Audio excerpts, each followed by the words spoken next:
तो चलिए शुरू करते हैं फिर बिना किसी देरी। हम लोग यहां पर करेंगे रैंकिंग के क्वेश्चन। ठीक है, आज का टॉपिक है रैंकिंग, जैसा कि आपको पता है। अब रैंकिंग से आपके एग्जाम में 1 से 2 क्वेश्चन बनते हैं। रैंकिंग के अंदर रेशियो वाले क्वेश्चन जो थोड़ा सा प्रॉब्लम क्रिएट कर देते हैं, उसको हम लोग करने वाले हैं। दिमाग लगाना डेफिनेटली हो जाएगा। रैंकिंग का एक ही उसूल है, अगर टोटल रैंक निकालनी है, टोटल रैंक कैसे निकालते हैं? टोटल व्यक्ति जो दे रखे हैं उसमें प्लस के 1 कर देना। और टोटल व्यक्ति की संख्या कैसे निकालते हैं? टोटल रैंक जो दे रखी है उसमें माइनस के 1 कर देना, बस। बाकी क्वेश्चन करते जाओगे, बहुत सी चीजें आपको पता लगी रही हैं। शुरू करते, बताओ रेशियो वाला क्वेश्चन है, बड़ा बढ़िया क्वेश्चन है, करना जरा इसको फटाफट से। बताओ इसका उत्तर क्या आएगा। 60 बच्चों की कक्षा में लड़के और लड़कियों का अनुपात है 8:7। यदि राहुल क्लास में 18 नंबर पे आता है और उसके आगे 10 लड़के बैठे हैं, तो राहुल के पीछे कितनी लड़कियां होंगी? राहुल के पीछे कितनी लड़कियां बैठी होंगी? बड़े ध्यान से बनाना है इस वाले क्वेश्चन को। बताओ क्या लग रहा है, क्या हो सकता है? बनाइए जल्दी से, फटाफट से बताइए, आपको क्या लग रहा है, इसका आंसर क्या हो सकता है? पहले तो रेशियो में बांट लेना। आ जाओ। 60 बच्चों की क्लास है, कितने बच्चे हैं? 60 बच्चे हैं। इन 60 बच्चों को किसके अनुपात में बांटना है मुझे? 8:7। आता है बांटना? बिल्कुल आता होगा।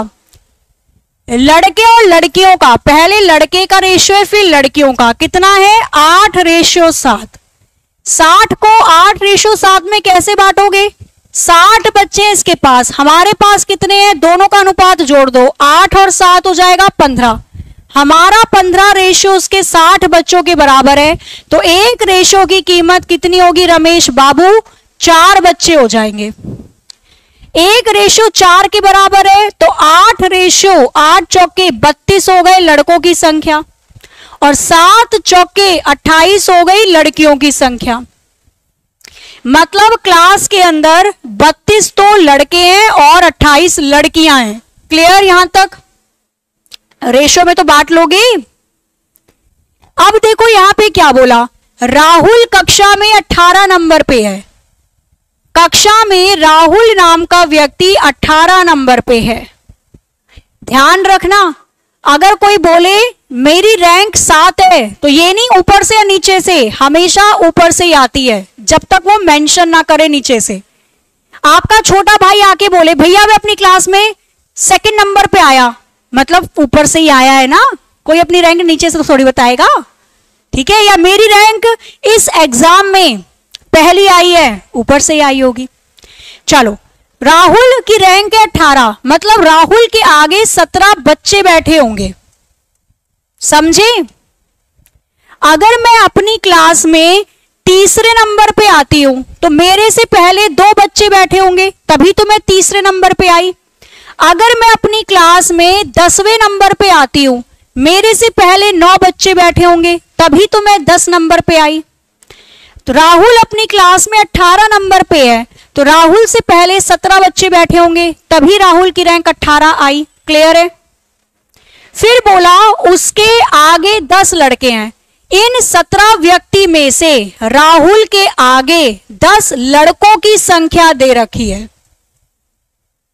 क्लास में लड़के और लड़की हैं, अगर 17 में से 10 लड़के हैं, तो बाकी बची 7 लड़कियों की संख्या होगी। क्लियर है?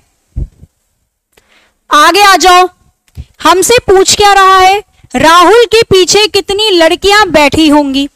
तो राहुल के पीछे लड़कियों की संख्या बतानी है, कितनी होगी। कैसे निकालूं? अगर मैं टोटल लड़कियों में से राहुल के आगे जितनी लड़कियां बैठी हैं उनकी संख्या माइनस कर दूं, तो राहुल के पीछे कितनी लड़कियां बैठी होंगी, उत्तर आ जाएगा।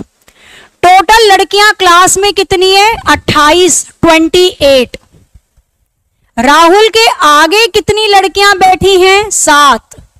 तो राहुल के पीछे कितनी लड़कियां बैठी होंगी जो बच गई? 21, option A 21 will be the right answer. Clear है? बना? रिपीट करके एक बार जरूर देख लेना। ये वाला क्वेश्चन बनाओ और जिसने ये वाला क्वेश्चन बढ़िया से बना दिया पक्का उसको इनाम है। सेम क्वेश्चन है, बस पूछ कुछ और लिया। बनाना जरा इस वाले क्वेश्चन को सभी, बनाइए जल्दी से, बताइए। 21 सही। 60 बच्चों की कक्षा में लड़के और लड़कियों का अनुपात है 8:7। यदि राहुल कक्षा में 18वें स्थान पर आता है तो उसके आगे 10 लड़कियां बैठी हैं। अच्छा, यहां पे क्वेश्चन थोड़ा चेंज कर दिया है। इस बार राहुल के आगे 10 लड़कियां बैठी हैं, वहां लड़के थे। चलो, राहुल के पीछे कितने लड़के होंगे, मतलब कितने लड़के बैठे होंगे? सबसे पहले कितने बच्चे दे रखे हैं? 60 बच्चों की संख्या है। इन 60 बच्चों को 8:7 में डिवाइड कर दो। कितना आ जाएगा? दोनों को जोड़ा 15, 15 चौके 60, 8 चौके 32 आ गई लड़कों की संख्या। और बॉयज और गर्ल्स का रेशियो है ना, 7 चौके 28 आ गई लड़कियों की संख्या। तो ये मेरे पास लड़के और लड़की आ गए। अब आ जाओ क्वेश्चन पे। इसने बोला राहुल कक्षा में 18 नंबर पे है। राहुल ऑब्वियस सी बात है लड़का है, क्लास में 18 नंबर पे है, मतलब राहुल के आगे 17 व्यक्ति बैठे होंगे, तभी तो वो 18 नंबर पे आया। उसके आगे 10 लड़कियां हैं, 17 में से तो 10 लड़कियां हैं जो राहुल के आगे बैठी हैं, बाकी बचे 7 लड़के होंगे। क्लियर है? अब आपसे क्वेश्चन में क्या पूछा है? राहुल के पीछे बैठे लड़कों की संख्या। राहुल के पीछे कितने लड़के बैठे होंगे ये बताना है आपको। कैसे बनेगा? यदि मैं टोटल लड़कों की संख्या में से राहुल प्लस राहुल के आगे जितने लड़के हैं उनको घटा दूं तो राहुल के पीछे कितने लड़के बैठेंगे पता चल जाएगा। टोटल लड़कों की संख्या कितनी दे रखी है? टोटल लड़के हैं 32।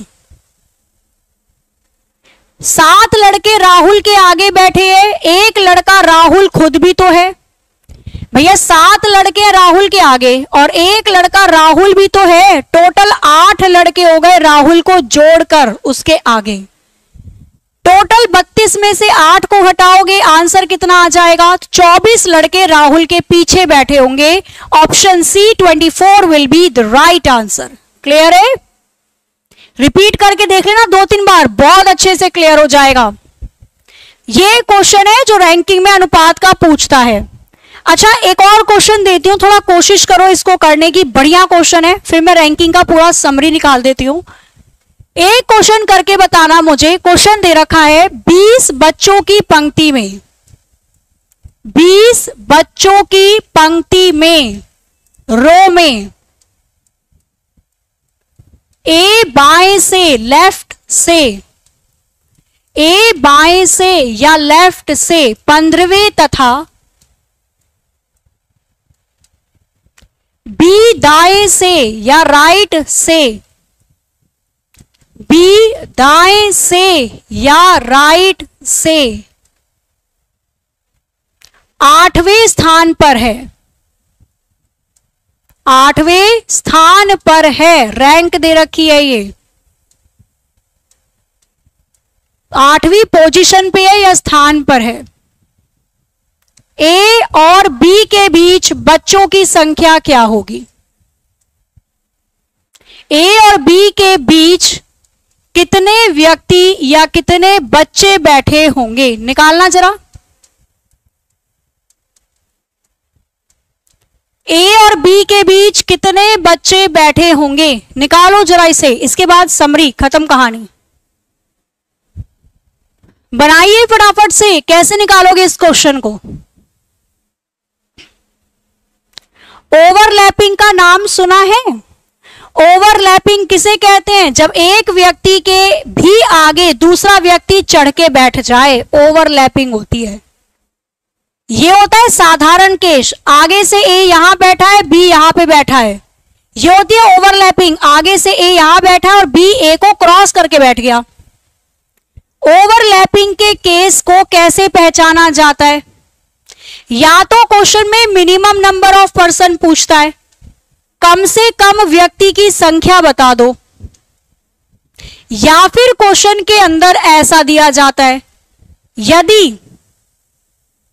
यदि हमारे व्यक्ति की संख्या में एक जोड़ दिया जाए, फिर भी जो रैंक दे रखी है क्वेश्चन में वो ज्यादा आए, ऐसे वाले केस को भी ओवरलैपिंग का केस कहा जाता है।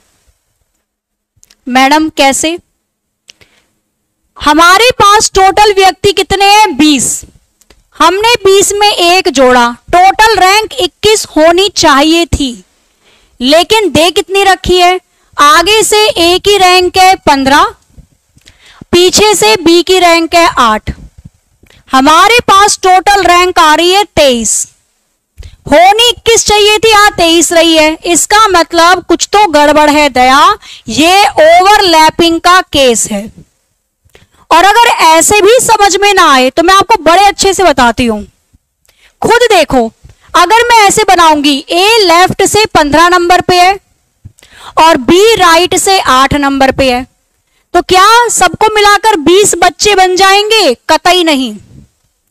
ए आगे से 15 नंबर पे है, मुझे बी को ओवरलैप करना ही पड़ेगा ताकि मैं इनको टोटल बच्चे 20 बना सकूं। यहां तो 15 + 8 23 हो गए ना, 23 में से एक घटाओगे 22 आ गए बच्चे, हमें तो 20 ही बच्चे दिखाने थे, तो ओवरलैपिंग का केस लगेगा। समझ में आ गया? चलो, ओवरलैपिंग समझ में आ गई तो अब ध्यान रखना, ओवरलैपिंग के केस का फॉर्मूला क्या होता है? टोटल व्यक्ति की संख्या बराबर पहले वाले की रैंक प्लस दूसरे वाले की रैंक माइनस बीच वाले बच्चे और माइनस के 2। ये फॉर्मूला होता है ओवरलैपिंग का, हमेशा ध्यान रखना। टोटल व्यक्ति कितने दे रखे हैं? टोटल बच्चे हैं 20। पहले वाले की रैंक, ए की रैंक है 15, दूसरे वाले की रैंक 8, बीच वाले बच्चे मुझे निकालने हैं, माइनस के 2 कर दो। 20 बराबर 18 में 15 में 8 जोड़ोगे 23, 23 में से 2 घटा दोगे आ जाएगा कितना? 21। भैया 15 और 8 23 आ गया, 23 में से 2 को घटा दिया तो मैं डायरेक्ट 21 लिख सकती हूं।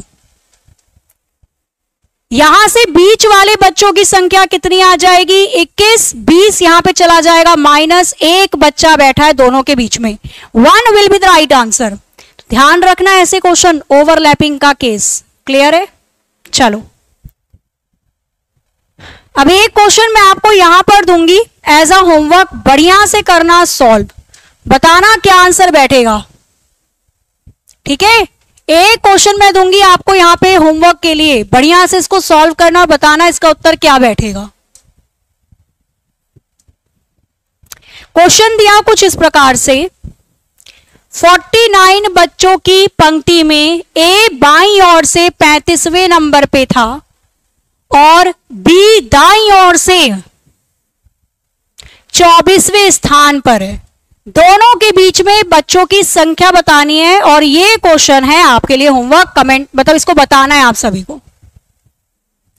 अब एक बार हो जाए पूरी समरी रैंकिंग की, रैंकिंग जो चैप्टर है इसकी पूरी समरी देख लेना एक बार बड़े बढ़िया तरीके से।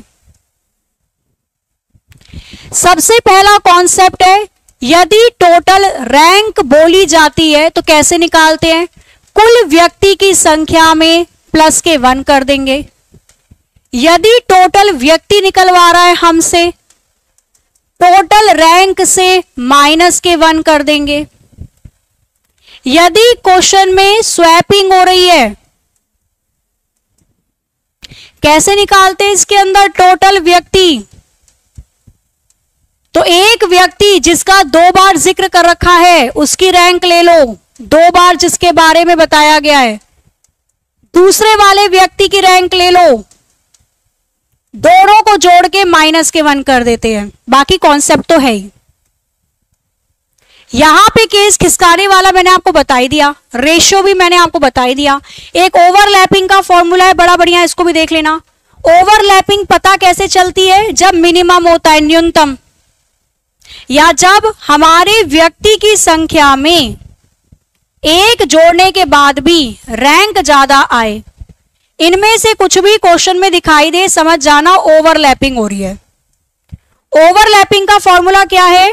टोटल व्यक्ति की संख्या बराबर पहले वाले व्यक्ति की रैंक माइनस प्लस दूसरे वाले व्यक्ति की रैंक माइनस बीच वाले बच्चे और माइनस के 2। तो ये समरी है, इसको जरूर ध्यान रखना। कुछ छोटी छोटी चीजें हैं बट इससे रैंकिंग बहुत आसानी से आपको समझ में आ जाएगी। क्लियर है? रैंक में रैंक जोड़ेंगे तो रैंक आती है, रैंक में व्यक्ति जोड़ोगे तो व्यक्ति आते हैं। ये छोटे छोटे पॉइंट है, ठीक है। इसका आंसर आप लोगों को बताना है बस।